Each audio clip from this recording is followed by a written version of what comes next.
दोस्तों, हमारी सीरीज चल रही है द जिम कॉर्बेट ओमनीबस।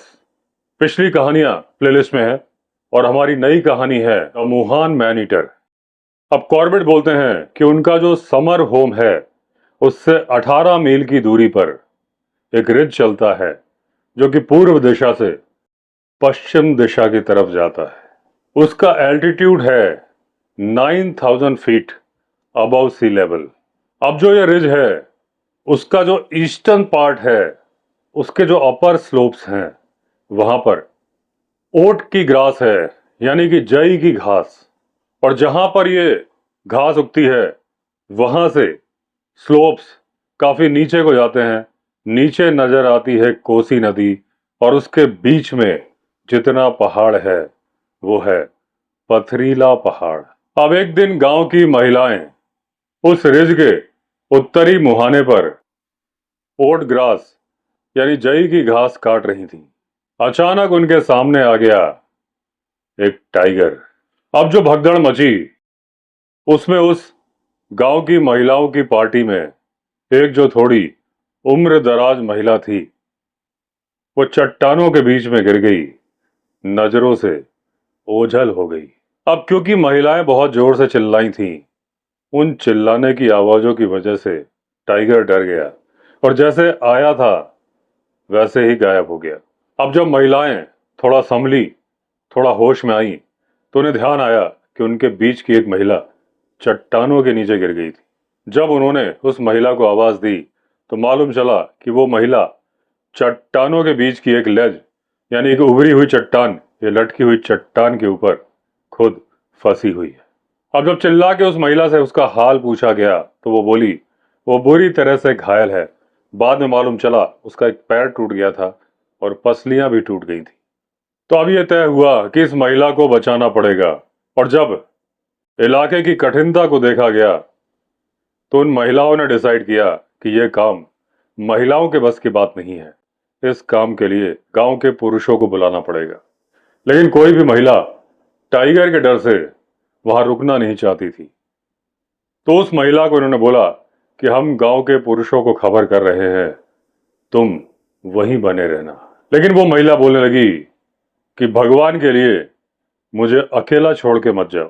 तो एक 16 साल की लड़की जो कि काफी हिम्मती थी वो बोली मैं यहां रुक जाती हूँ।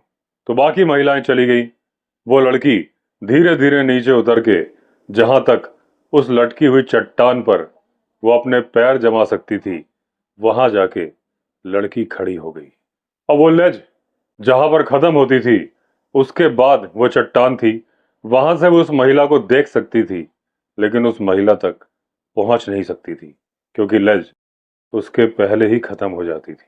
लेकिन वो महिला बोली कि तुम उस लटकी हुई चट्टान से गिर जाओगी, किसी तरीके से नीचे आ जाओ।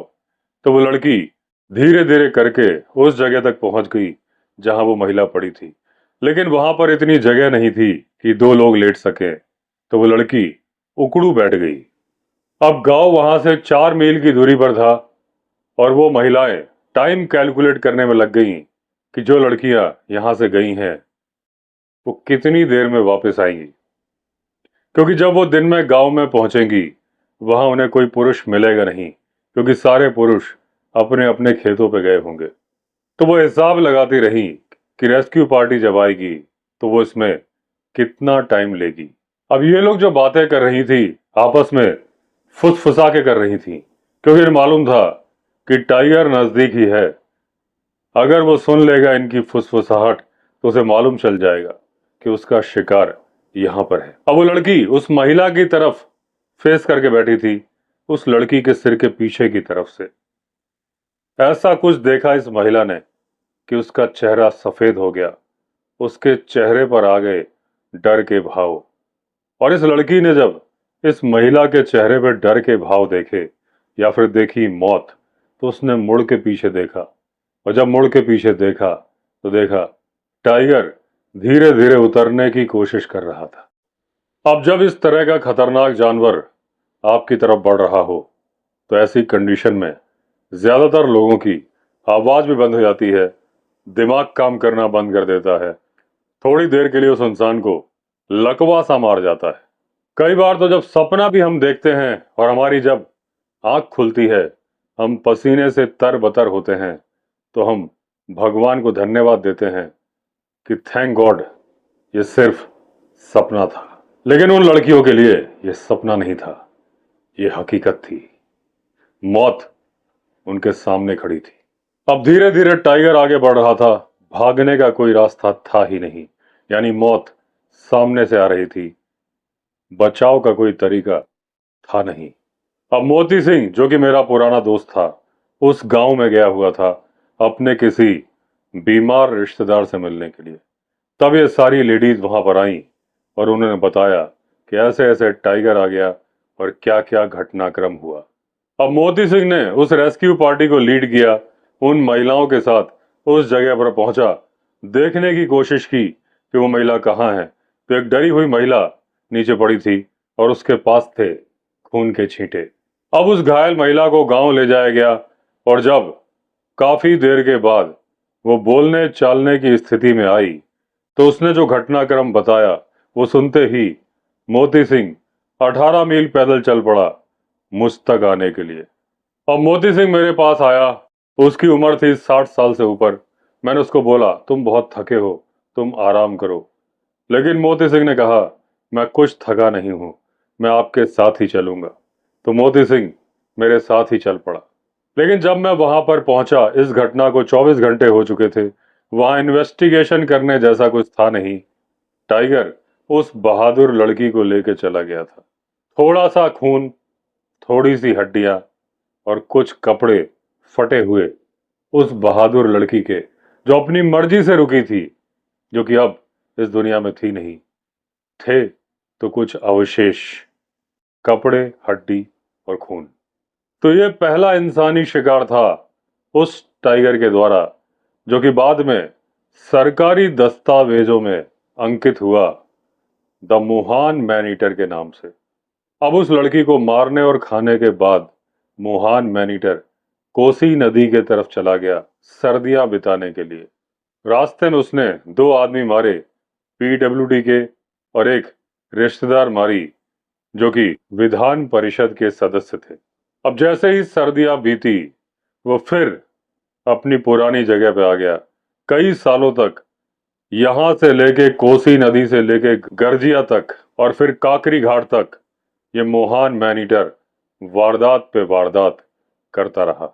ये पूरा इलाका था 40 मील का, और उसके बाद में उसने अपना हेडक्वार्टर्स बना लिया मोहान के ऊपर पहाड़ी को, जो पहाड़ी थी एक गांव करकत नौला के पास में। अब दोस्तों, यहाँ पे जो जिम कॉर्बेट ने गांव लिखा है अपनी बुक में करकत नौला, इस गांव का नाम करकत नौला नहीं है, इस गांव का नाम है काठ की नाव। क्योंकि घटना के बहुत सालों बाद जिम कॉर्बेट ने किताबें लिखी थी, उनकी मेमोरी में नाम थोड़ा मिसप्लेस हो गया। क्योंकि मैं इस गांव गया हूं और मैंने वो जगह देखी है जहां पर जिम कॉर्बेट ने मोहान मैन ईटर को मारा था। उसका वीडियो भी है, वो मैं इस वीडियो के डिस्क्रिप्शन में डाल दूंगा ताकि आप वो एग्जैक्ट जगह देख पाए जहां मोहान मैन ईटर को जिम कॉर्बेट ने मारा था। और जो लोकल्स ने मुझे बताया था कि इस गांव का नाम काठ की नाव क्यों पड़ा, वो रीजन ये था कि एक अंग्रेज वहां पे आए थे और जानवरों को पानी पिलाने के लिए लकड़ी में बड़ा सा छेद बनाया गया था, जो कि एक नाव की तरह था। तो अंग्रेज ने गांव वालों से पूछा, ये किस चीज का बना है? तो उन्होंने कहा, काठ का बना है। और क्योंकि वो नाव की तरह दिख रहा था, उन अंग्रेज ने उस जगह को बोला काठ की नाव, इसलिए उस गांव का नाम ही पड़ गया काठ की नाव। अब जिम कॉर्बेट बोलते हैं कि मैंने अपनी पिछली कहानी चौगर टाइगर्स में भी ये बात बताई थी कि एक कॉन्फ्रेंस में मुझसे वादा लिया गया था 3 मैन ईटर को मारने के लिए, और उनका क्रम था number 1 Chowgarh tiger, number 2 Mohan man eater, और नंबर 3 कांडा मैन ईटर। अब जब मैंने चौगर टाइगर को मार दिया, तो डेप्यूटी कमिश्नर बेंस ने मुझे अपना वादा याद दिलाया कि आपने जो वादा किया था उसका भी एक पार्ट ही पूरा हुआ है, अब आपकी जिम्मेदारी है मोहान मैन ईटर। अब बेंस ने कहा कि ये मोहान मैन ईटर बहुत ज्यादा बदमाश होता जा रहा है, अपनी हरकतें बढ़ाता जा रहा है। पिछले हफ्ते इसने 3 इंसान को मार दिया है काठ की नाव गांव के पास, और मिस्टर कॉर्बेट, आपको जाना चाहिए काठ की नाव। और जब तक मैं चौगर टाइगर को मारने में बिजी था, बेंस ने कुछ दूसरे शिकारियों की ड्यूटी लगाई महान मैन ईटर को मारने के लिए। उन्होंने बहुत सारी बेट लगाई, लेकिन उनकी मुलाकात हो नहीं पाई महान मैन ईटर से, और वो काठ की नाव से अपने अपने गांव या फिर रानीखेत चले गए। अब क्योंकि बाकी शिकारी वापस लौट चुके थे, तो बेंस ने कहा, मैदान अब आपके हवाले है। क्योंकि बेंस जानते थे कि मैं दूसरे शिकारियों के साथ जंगल में काम नहीं करता, क्योंकि किसी की भी गोली से कोई दूसरा इंसान मर सकता था, या तो मेरी गोली से दूसरे शिकारी, या दूसरे शिकारियों की गोली से मैं।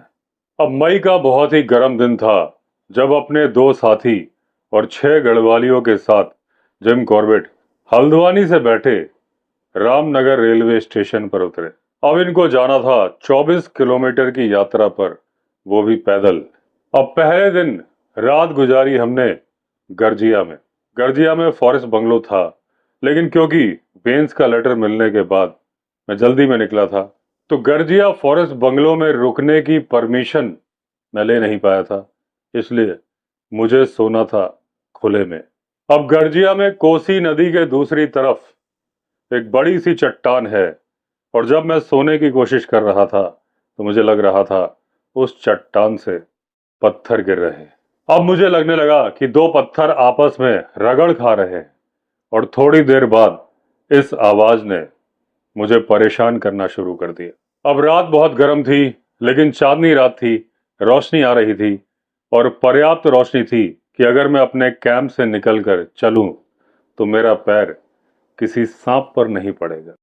तो मैं चल पड़ा इन्वेस्टिगेशन करने के लिए कि ये पत्थर की आवाज आखिर कौन सी आवाज है। आगे जाने पर मुझे मालूम चला कि यह आवाज थोड़ा सा दलदली इलाके से मेढकों के द्वारा की जा रही है। अब मैंने मेढकों के द्वारा की जाने वाली अलग अलग आवाजें बहुत सुनी थी, लेकिन जो आवाज मैंने गर्जिया में सुनी, इस तरह की आवाज मैंने पहले कभी सुनी नहीं थी। अगले दिन सुबह सुबह ठंडे माहौल में हम चल पड़े। 12 मील चल के मोहान पहुंच गए, इसके पहले कि सूरज बहुत ज्यादा गर्म हो जाए। अब मेरे आदमी चूल्हा जलाने में लग गए, क्योंकि उन्हें बनाना था मेरे लिए ब्रेकफास्ट। मैं वहीं साइड में आराम कर रहा था, तो फॉरेस्ट बंगलो के चौकीदार मोहान बाजार के कुछ लोग आ गए और मेरा एंटरटेनमेंट करने लगे, कहानियां सुना के, आदमखोर की कहानियां। सबसे ताजी कहानी थी कुछ मछुआरों की, जो कि कोसी नदी में मछलियां पकड़ रहे थे। अब एक फॉरेस्ट गार्ड था, जो इस कहानी का हीरो बता रहा था अपने आप को। उसने कहानी बतानी शुरू की, कैसे मछुआरे मछली पकड़ने जा रहे थे, ये उनके साथ था। एक मोड़ आया, और मोड़ के पीछे मैन ईटर खड़ा था। कैसे उन मछुआरों ने अपनी रॉड फेंकी, अपना जाल फेंका, कैसे बंदूक ले ली फॉरेस्ट गार्ड की, और कैसे सर पर पांव रख के ये लोग भागे, वो मजे ले लेके बता रहा था। जिम कॉर्बेट ने पूछा, क्या तुमने पीछे मुड़ के देखा? तो बोला, नहीं साहब, कोई इंसान जो आदमखोर से अपनी जान बचा के भाग रहा होगा, वो मुड़ के पीछे देख सकता है क्या? और कैसे भागते भागते एक मछुआरा जो आगे भाग रहा था, एक सोते हुए भालू पर गिर गया, और उसके बाद जो भगदड़ मची, किसी को मालूम नहीं था जाना कहां है और किससे बचना है, भालू से बचना है कि आदमखोर से बचना है। भालू खुद सोच रहा था कि ये मैं कहां फंस गया, किससे बचूं। वो खुद भाग रहा था, क्योंकि उसे समझ में नहीं आया था कि ये कौन बुरी बला है जो मेरे ऊपर कूद गई। और जो भालू के ऊपर कूदा था मछुआरा, वो तो बिना ब्रेक की गाड़ी था। भागता गया, भागता गया, भागता गया, और जिस जंगल में पला बड़ा था, वहीं पर खो गया। बहुत देर बाद शाम तक उसे रास्ता समझ में आया, और वो वापस आया मोहान। अब जब फॉरेस्ट गार्ड की बंदूक छीन के वो मछुआरा भाग गया था, तो फॉरेस्ट गार्ड निहत्था था। अब उसे मुकाबला करना था आदमखोर टाइगर से भी, और एक ऐसे भालू से जिसके ऊपर आदमी कूद के भाग गया था, और भालू कंफ्यूज हो गया था कि बचे कि मारे। किसी तरह गिरता पड़ता फॉरेस्ट गार्ड भी फॉरेस्ट बंगलो पहुंचा, और उसके बाद वो मछुआरा जो कि भालू के ऊपर गिरा था, उसने मोहन अगले दिन ही छोड़ दिया, ये बोल के कि उसके पैर में चोट लग गई है, और दूसरा, अब मोहन में मछलियां ज्यादा है नहीं, यहां रह के फायदा नहीं है। अब दोपहर तक नाश्ता करके हम चलने के लिए तैयार थे। बहुत सारी भीड़ हमसे मिलने आई थी। सबका एक ही कहना था कि जिस रास्ते पर आप जा रहे हैं, मैन ईटर से सावधान रहिएगा, क्योंकि अभी चढ़नी थी हमें लंबी चढ़ाई, 4000 फीट की चढ़ाई, काठ की नाव गांव तक। हम ज्यादा तेज चल नहीं पा रहे थे क्योंकि वजन बहुत ज्यादा था। मेरे आदमी जो सामान कैरी कर रहे थे, खड़ी चढ़ाई थी, आराम से संभल के चलना पड़ रहा था। अभी कुछ दिन पहले कुछ प्रॉब्लम हुई थी और ऊपर के गांव में नैनीताल से पुलिस भेजी गई थी, तो मुझे सलाह दी गई थी कि अपनी जरूरत का हर सामान अपने साथ कैरी करो। गांव में कोई स्टोर होगा नहीं, और अगर आपको किसी चीज की जरूरत होगी तो मिलेगी नहीं। इसलिए जो वजन था कुछ जरूरत से ज्यादा था। गर्मी बहुत ज्यादा थी।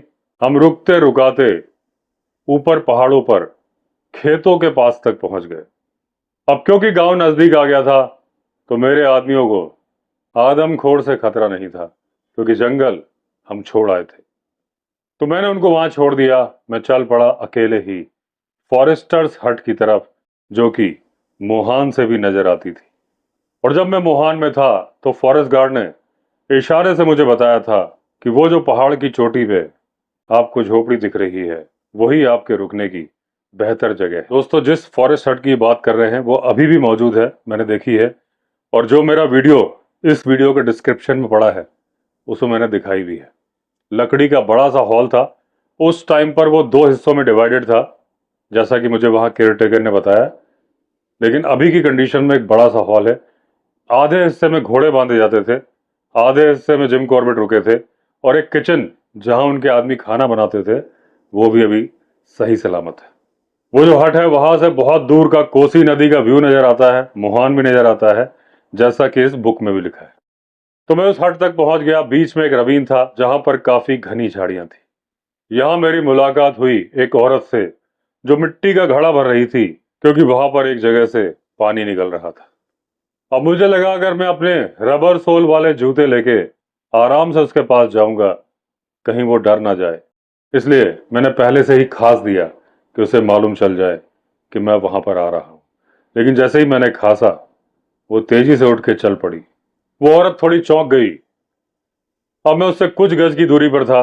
बिना उसकी तरफ मुंह किए मैंने सिगरेट जलाई और उससे पूछा, क्या यह सुरक्षित है कि एक अकेली लड़की इस तरह से यहां पर पानी भरे?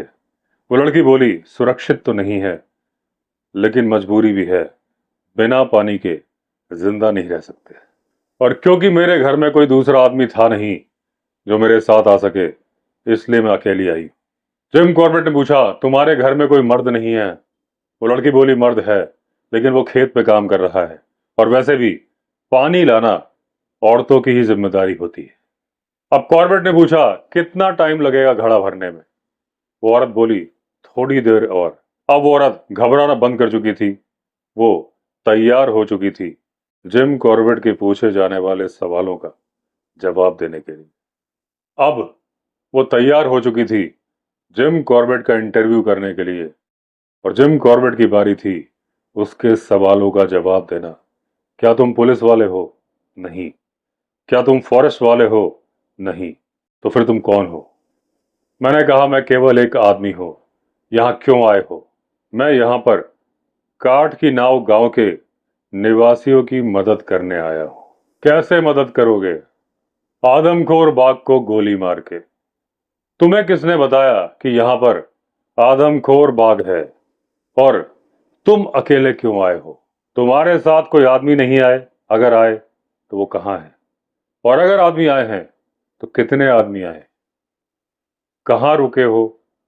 कितने दिन रुकने वाले हो? इस तरह के और भी बहुत सारे सवाल। अब उसका घड़ा भरा हुआ तब तक नहीं माना गया जब तक कि उसके सवाल पूरे नहीं हो गए और उन जवाबों से उसका मन नहीं भर गया। अब वो मेरे पीछे पीछे चल रही थी। उसने कई रिजेस की तरफ उंगली करके दिखाया। एक घास वाली ढलान पर एक पेड़ था। उस पेड़ की तरफ उंगली दिखाते हुए महिला बोली, 3 दिन पहले एक औरत को मैन ईटर ने, आदमखोर ने यहीं पर मारा है। अब जिम कॉर्बेट ने इस पेड़ को नोट कर लिया। ये पेड़ फॉरेस्टर्स हट से 200 या 300 गज की दूरी पर था। अब हम एक फुटपाथ तक आ चुके थे जो पहाड़ के साथ साथ चल रही थी। अब महिला ने बताया कि जिस गांव से वो आई है इस फुटपाथ के थोड़ी दूर पर है और अब वो सुरक्षित है। अब जिम कॉर्बेट बोलते हैं कि अगर आप भारत की महिलाओं को जानते हैं तो आज मैंने काफी कुछ हासिल कर लिया था। तो जितनी देर वो महिला घड़ा भर रही थी और जो सवाल जवाब मैंने उससे किए, उसने मुझसे किए, उससे वो महिला काफी कंफर्टेबल हो गई थी। अब वो गांव जाएगी और गांव के एक एक आदमी को मेरे बारे में बताएगी और सबको मालूम चल जाएगा कि मैं पुलिस वाला नहीं हूं।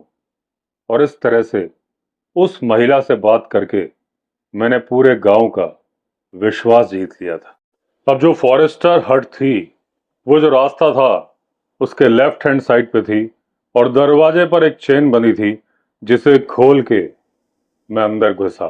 करीब 10 बाई 10 का कमरा था, साफ था, लेकिन उसमें हल्की सी सीलन भरी स्मेल आ रही थी, जैसे कि लंबे समय से यूज नहीं हुआ हो। और बाद में मालूम चला कि 18 महीने से कोई इस कमरे में रहा नहीं है जब से मैन ईटर का आतंक था। अब मेन रूम के दोनों तरफ दो अलग अलग रूम थे। एक तो किचन की तरह इस्तेमाल होता था, दूसरा इस्तेमाल होता था स्टोर रूम के रूप में।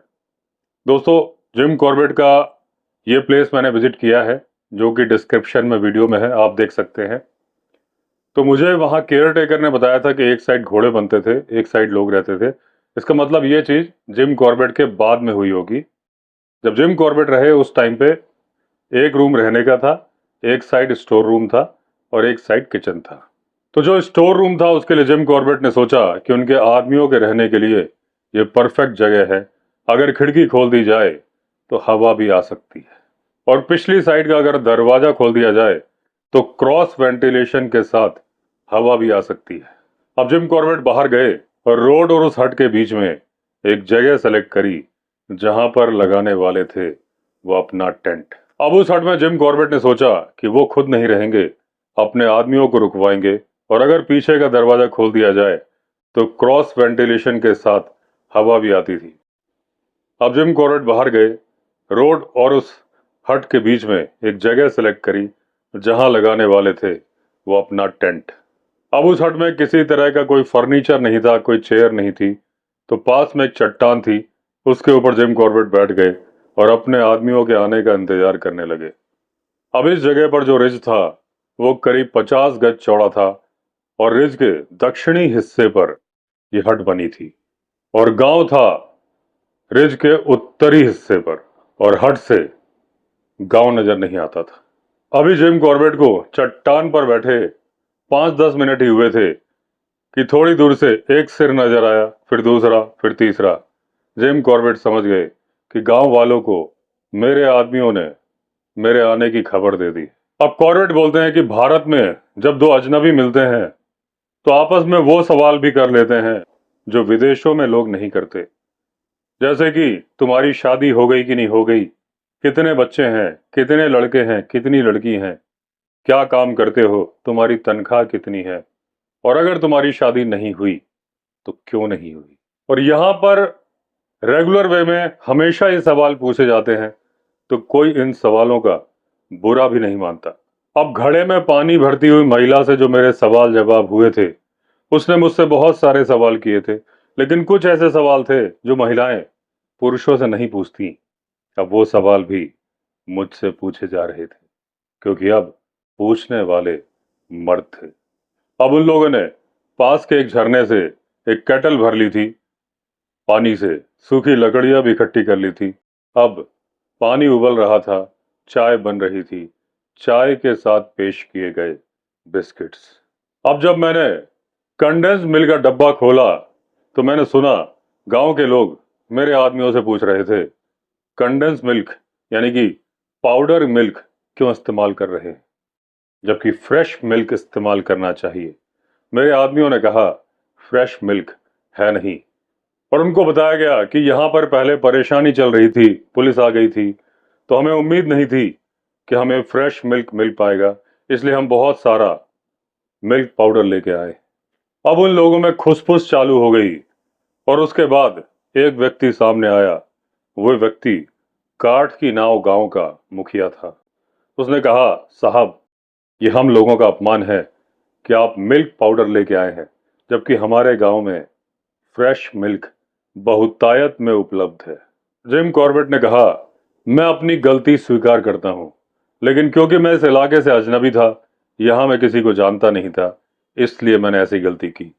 अगर आपके पास एक्स्ट्रा दूध है तो मैं उसे खरीदने के लिए तैयार हूं, लेकिन बस मुझे सिर्फ दूध चाहिए, उसके अलावा कुछ भी नहीं। अभी पूरी तरह से जिम कॉर्बेट का सामान खुला भी नहीं था। उनका स्टाफ सामान खोल ही रहा था, और जब टेंट खोला जाने लगा और जब टेंट पिच किया जाने लगा तो लोगों में फिर खुसफुस चालू हो गई कि जहां आदमखोर बाघ घूम रहा है, वहां पर साहब टेंट में रहेंगे। अब सवाल यह था कि इस इलाके में सिर्फ आदमखोर बाघ नहीं है, वो इसी रास्ते से रोज निकलता है, उसके पैरों के निशान मिलते हैं। अगर आपको जरा सा भी शक है तो आइए हमारे घरों के पास चलिए, हमारे दरवाजे देखिए, उसके पंजों के निशान भी है। और अगर उस आदमखोर बाघ ने साहब को नहीं खाया तो पक्का वो उनके आदमियों को खा लेगा, क्योंकि उनकी रक्षा करने के लिए कोई भी वहां पर नहीं होगा। अभी बात सुननी थी तो इनके सर्वेंट्स के कान खड़े हो गए। उन्होंने कहा, साहब, हमारे साथ ही रहिए। तो जिम कॉर्बेट उस लकड़ी के कमरे में रहे, उनके 2 सर्वेंट्स किचन में रहे और बाकी के 6 गढ़वाली स्टोर रूम में रहे, जहां पर लकड़ी इकट्ठा की जाती थी। अब क्योंकि आदमखोर बाघ का मुद्दा उठ ही चुका था, जैसे कि जिम कॉर्बेट तब से उठाना चाहते थे जब से उन्हें पहला सर नजर आया था चट्टान के पीछे। अब जिम कॉर्बेट ने आदमखोर बाघ के बारे में सवाल करने शुरू किए। अब वो रास्ता दिखाई दे रहा था जो उस पेड़ की तरफ जाता था, जहां उस महिला ने बताया था कि आखिरी शिकार, एक महिला का शिकार आदमखोर बाघ यानी कि मैन ईटर टाइगर ने किया था। दिन के समय पर किया गया था, कैसे किया गया था, ये सब कुछ एक्सप्लेन किया गया जिम कॉर्बेट को। अब टाइगर इस रोड से आता है, पूर्व दिशा की तरफ से जाता है बैताल घाट की तरफ, जो कि कुछ नीचे है मोहान से, और फिर जाता है चकनाकल की तरफ। चकनाकल है रामगंगा नदी के किनारे। रोड पश्चिम दिशा की तरफ जाती है ऊपरी तरफ से, और उसके बाद गांव के खेत आ जाते हैं। उसके बाद दक्षिण दिशा की तरफ मुड़ जाती है। उसके बाद से रोड फिर से ज्वाइन कर लेती है रिज को, उस रिज पर जिस पर ये हट थी। अब ये पोर्शन रोड का, जो कि काठ की नाव और चकनाकल के बीच का है, करीब 6 मील लंबा है। बड़ा ही खतरनाक रास्ता माना जाता है। अब इस रास्ते को कोई भी इस्तेमाल नहीं करता जब से मैन ईटर टाइगर की खबर आई है या फिर वो एक्टिव हुआ है। अब जिम कॉर्बेट ने नोटिस किया कि जैसे ही खेत खत्म होते हैं, बहुत ही घना जंगल आ जाता है उस रोड पर, जैसे कि खतरनाक रोड बोला जा रहा था। काठ की नाव गांव के ज्यादातर खेत पहाड़ के उत्तरी फेस पर थे। अब इन खेतों के बाद बहुत सारे रवींस थे और बहुत सारे पहाड़ी रिज थे, जो कि थे छोटे छोटे। अब इन रिज के सबसे पास में फॉरेस्टर्स हट से 1000 फीट की दूरी पर एक चीड़ का पेड़ था, यानी पाइन ट्री। 10 दिन के पहले मैन ईटर ने इस पेड़ के पास एक महिला को मारा था और खाया भी था। अब 3 शिकारी आए थे जो कि इस पेड़ पर चढ़ नहीं पा रहे थे, तो उनके लिए गांव वालों ने मचान बनाए थे। ये शिकारी 4 मील की दूरी पर एक फॉरेस्ट बंगलो में रह रहे थे। अब क्योंकि वो लोग इस पाइन ट्री पर चढ़ नहीं पा रहे थे, तो दूसरे अलग अलग पेड़ों पर उनके लिए मचान बनाए गए थे, जो कि किल से 100 गज, 150 गज और 50 गज की दूरी पर थे। अब सूरज ढलने के पहले उन मचानों पर वो शिकारी और उनके नौकर चढ़ के बैठ गए थे। चांदनी रात थी, लेकिन इतनी भी जोरदार नहीं थी। चंद्रमा थोड़ा हल्का ही था। रात को गांव वालों ने बहुत गोलियों की आवाजें सुनी। अब सुबह जब गांव वालों ने उनके नौकरों से पूछा कि किसको गोली चलाई थी, नौकरों ने कहा, हमें क्या मालूम किस पे गोली चलाई थी, बस गोलियां चला रहे थे, हमें तो कुछ दिखा भी नहीं। 2 दिन के बाद टाइगर ने मार दी एक गाय और ये शिकारी फिर उस पर बैठे। फिर गोलियां चली जैसे ही चंद्रमा ऊपर आया। अब इस तरह की हरकतें जब शिकारी करते हैं तो टाइगर, जो कि मैन ईटर होता है, और ज्यादा समझदार, और ज्यादा चालाक, और ज्यादा सशंकित हो जाता है। अब गांव वालों ने मुझे मैन ईटर टाइगर से संबंधित बड़ी ही रोचक बात बताई।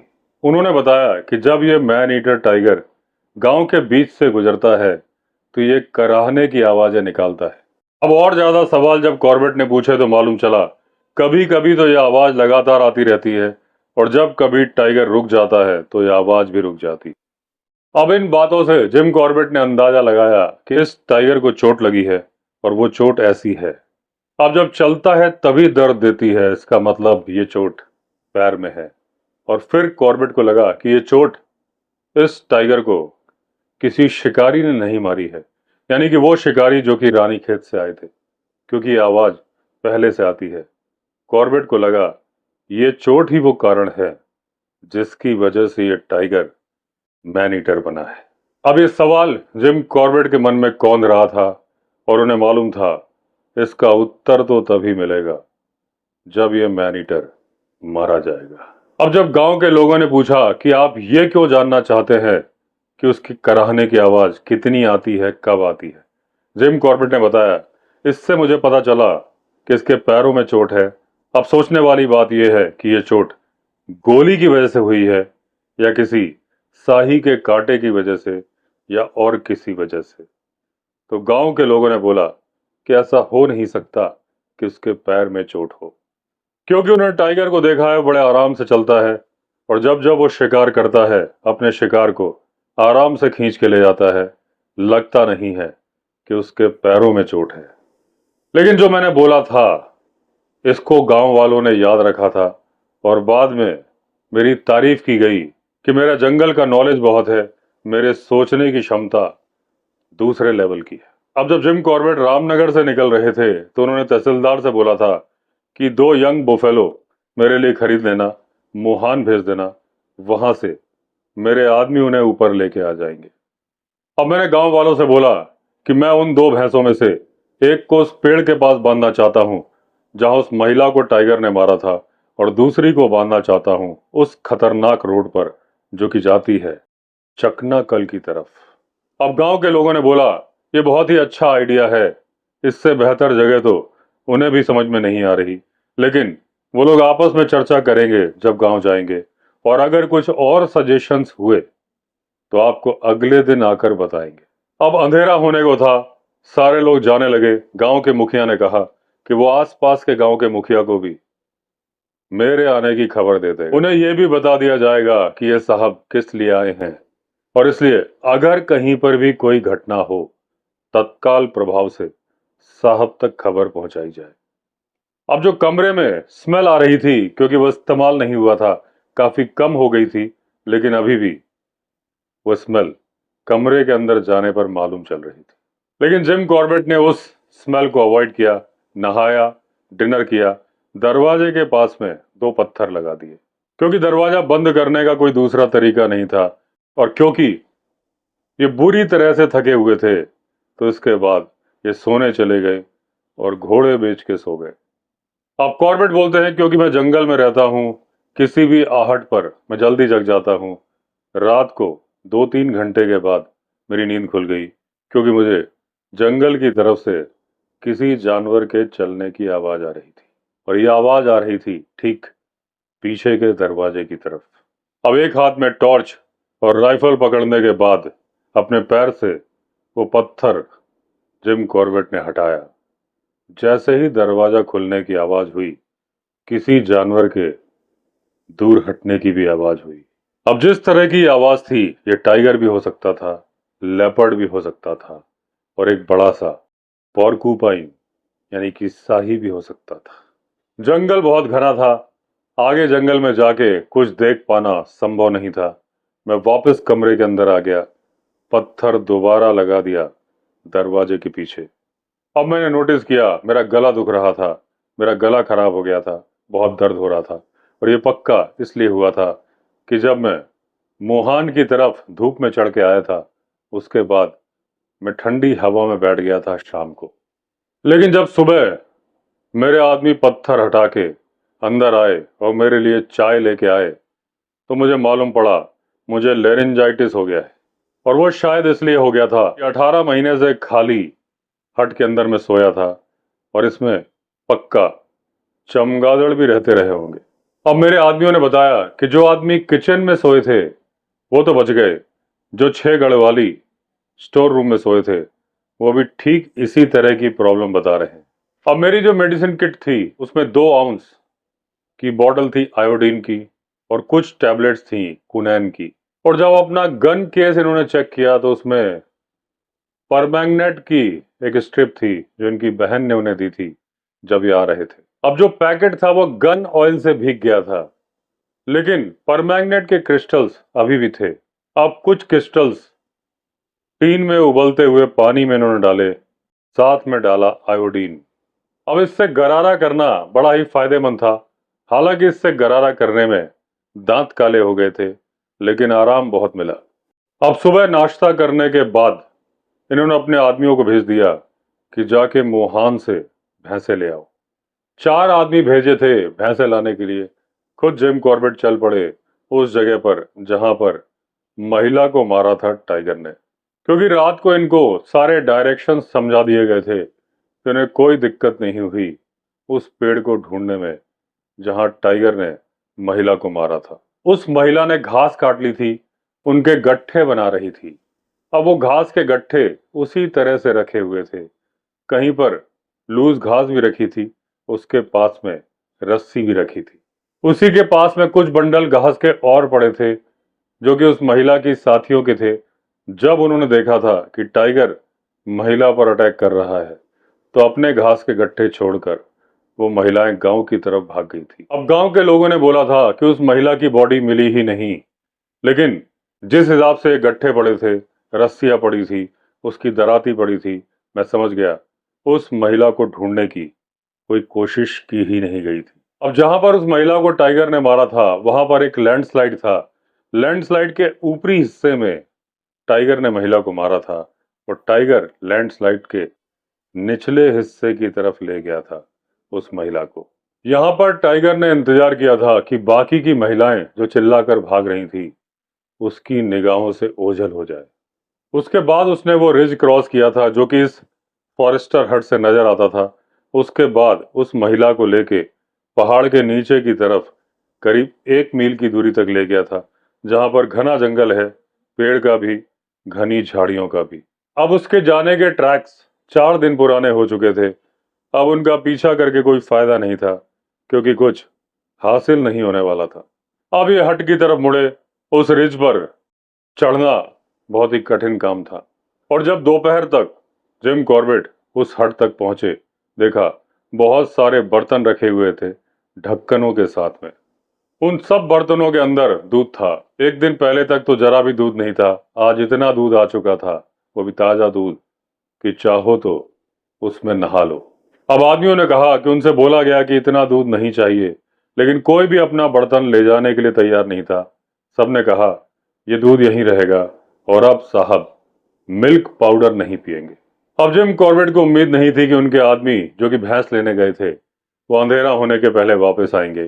तो लंच लेने के बाद वो चल पड़े उस खतरनाक रोड की तरफ जो कि जाती थी चकनाकल की तरफ। अब जहां पर ये हट थी वहां से पहाड़ी एक स्लोप बना के ऊपर की तरफ उठती थी, करीब 500 फीट तक। और ये पहाड़ी करीब करीब ट्रायंगुलर थी, यानी कि तिकोनी थी। अब वो जो रोड खेतों के बीच से गुजरती थी करीब आधा मील की दूरी तक, और उसके बाद अचानक से मुड़ जाती थी बाएं हाथ की तरफ। अब ये चढ़ाई पर चढ़ जाती थी जब तक कि ये रिज के ऊपर ना चढ़ जाए, और उसके बाद राइट को मुड़ती थी और चकना कल तक ये रोड चलती ही जाती थी। थोड़ी दूर तक ये रोड सपाट चलती थी, समतल जगह पे चलती थी, और उसके बाद एकदम स्टीप नीचे को चली जाती थी। तो इस जगह पर जगह जगह हेयर पिन बेंड्स थे। अब कॉर्बेट के पास पूरा दिन पड़ा था, तो उन्होंने इस रोड के चप्पे चप्पे को बड़े ही ध्यान से देखा, एक एक बात को नोटिस किया। क्योंकि टाइगर जब ऐसी रोड को इस्तेमाल करता है तो अपनी निशानी यानी टेरिटरी मार्किंग करता हुआ चलता है, अपने पंजों के निशान छोड़ता है। अब टाइगर ये निशान किसी कारण की वजह से बनाता है, ठीक वैसे ही जैसे कि पालतू बिल्ली निशान बनाती है। अब कोई भी शिकारी हो, वो इन निशानों को बहुत पसंद करता है, क्योंकि उन शिकारियों को इन निशानों से बहुत सारी जानकारी मिल जाती है। उन्हें इससे यह मालूम चल जाता है कि यह जानवर मेल है कि फीमेल है, ये किस दिशा से आ रहा है, किस दिशा को जा रहा है, कितनी देरी से किस चाल से चल रहा है। अब ये निशान इसने जब बनाए हैं तो कितनी देर पहले बनाए, और इस टाइगर का या इस जानवर का जो हेडक्वार्टर्स है किस दिशा में है, अंदाजा कितनी दूरी पर है, किस तरह के जानवर ये मारता है, और सबसे आखिर में क्या इसने इंसान को मारा है और क्या इसने इंसान का मांस खाया है, ये सब कुछ मालूम चल जाता है स्क्रैच मार्क से। अब इतनी सारी जानकारी मिल जाना उस शिकारी के लिए बड़े ही फायदे का सौदा होता है, क्योंकि वो निकला है मैन ईटर टाइगर को मारने के लिए। अब टाइगर जो पगमार्क छोड़ के जाते हैं, उससे शिकारियों को बहुत ही महत्वपूर्ण जानकारी मिल जाती है। जानवर किस दिशा से किस दिशा की तरफ जा रहा है, उसकी एज क्या है, सेक्स क्या है, मेल है कि फीमेल है, क्या उसके चारों पैर ठीक हैं, और अगर ठीक नहीं है तो कौन सा पैर खराब है। अब वो जो खतरनाक रोड थी जिस पर जिम कॉर्बेट चल रहे थे, बहुत दिनों से इस्तेमाल नहीं हुई थी, पूरे रास्ते में घास ही घास थी, लेकिन दो चार ऐसी जगह थी जो नम जगह थी, जहां पर जमीन नम थी, वहां पर बड़े आराम से पग मार्क देखे जा सकते थे अगर कोई जानवर चले तो। अब ऐसी ही एक नम जगह तब आई रिज के पास में, जहां पर एक पानी का छोटा तालाब था और सांबर डियर वहां पर आके पानी पीते थे। अब जहां पर खेतों को छोड़ के रोड लेफ्ट साइड को घूमी थी, वहां पर बहुत सारे स्क्रैच मार्क्स थे। जो सबसे रीसेंट स्क्रैच मार्क थे वो केवल 3 दिन पुराने थे।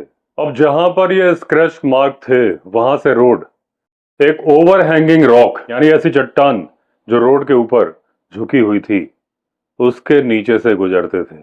अब ये जो चट्टान थी करीब 10 फीट ऊंची थी, और जो इसके टॉप था वहां पर 2 से 3 गज की सपाट यानी कि समतल जगह थी जिसमें कोई बैठ सकता था। अब ये जो समतल जगह थी ये तभी नजर आती थी जब कोई इस रोड में गांव की तरफ से आ रहा होता था। जब रिज के ऊपर जिम कॉर्बेट पहुंचे तो वहां पर भी बहुत सारे स्क्रैच मार्क्स मिले थे, लेकिन पग मार्क तब तक नहीं मिला था जब तक इन्होंने क्रॉस नहीं किया था हेयर पिन बैंड। अब जैसे ही ये हेयर पिन बैंड में मुड़े तो वहां पर टाइगर ने पैरों के निशान छोड़े थे, जब वो एक जगह से दूसरी जगह छलांग लगा के गया था, और वहां पर जमीन थोड़ी नम थी। अब जब उन पग मार्क्स को जिम कॉर्बेट ने चेक किया तो एक उम्र दराज मेल टाइगर के पैरों के निशान थे, और 1 दिन पुराने ही थे। अब जब कोई इंसान किसी सड़क पर चल रहा हो उस इलाके में जहां पर मैन ईटर टाइगर घूम रहा हो, तो वह इंसान बहुत ही धीमे चलेगा, एक एक मोड़ एक एक झाड़ी को तसल्ली से चेक करेगा, तभी आगे बढ़ेगा अगर उसे अपनी जान प्यारी है। अगर हवा चल रही है तब तो आपको मालूम है कि आपके ऊपर हमला कहां से होगा, हवा की उल्टी दिशा से। यानी कि हवा आपसे टच करके टाइगर की तरफ जाएगी, ऐसी परिस्थिति में ही टाइगर अटैक करेगा।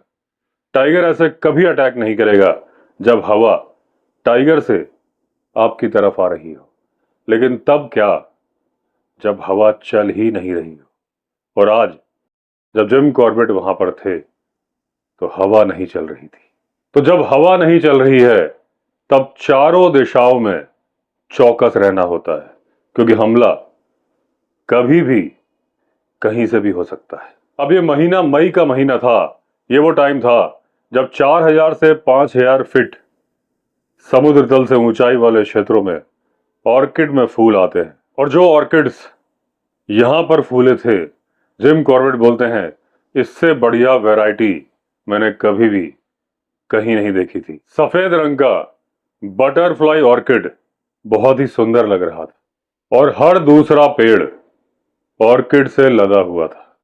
अब यहां पर मैंने एक बर्ड देखी जिसका जिक्र सुना था बॉम्बे नेचुरल हिस्ट्री सोसाइटी में, जिसे बाद में मैंने पहचाना और जिसका नाम था माउंटेन क्रेग मार्टिन। अब ये यूनिफॉर्म कलर की बर्ड थी, थोड़ी थोड़ी राख का कलर था, गले में थोड़ा गुलाबी था और ये थोड़ी छोटी थी रोजी पेस्टर से। अब ये जो बर्ड्स हैं अपने छोटे बच्चों को अपने साथ ही रखते हैं और ये जो बर्ड थी इसके बच्चे एक लाइन से बैठे हुए थे।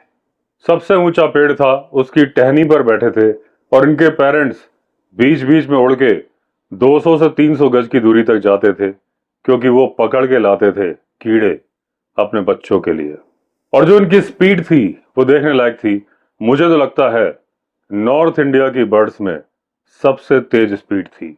अगर हम विंटर के विजिटर की बात करें तिब्बतन स्वैलो की, तो भी ये मार्टिन्स कुछ कम नहीं थे। इनकी स्पीड जबरदस्त थी। दूसरी इन बर्ड्स की सबसे खास बात यह थी उनकी तेज निगाहें, तीक्ष्ण दृष्टि। ऐसे बहुत सारे मौके थे जब एक सीध मुड़ती थी, अचानक से मुड़ती थी। और ये अचानक से मुड़ती इसलिए थी क्योंकि ये किसी कीड़े का पीछा कर रही होती थी। जैसे ही वो मुड़ता था ये मुड़ती थी और बहुत जोर से आक्रमण कर देती थी। तो मुझे लगता है कि ये उतनी दूर से उतने छोटे कीड़ों को देख लेती थी कि इंसान की आंखें तो क्या, मैग्नीफाइंग ग्लास से भी इंसान उन्हें देख ना पाए। अब जिम कॉर्बेट ने अपनी गर्दन को अच्छे से कवर कर दिया था ताकि कहीं पीछे से हमला करके टाइगर उनकी गर्दन न दबोच ले। और उसके बाद वो सावधानी भी बरत रहे थे और प्रकृति का आनंद भी ले रहे थे। जंगल से जितनी आवाजें आ रही थीं उन सबको जिम कॉर्बेट बड़े ध्यान से सुन रहे थे, उन्हें एंजॉय कर रहे थे। और उन्हीं आवाजों में एक आवाज थी सांबर डियर की आवाज। लेकिन ये आवाज आ रही थी करीब 1 मील की दूरी से, मोहान की तरफ से।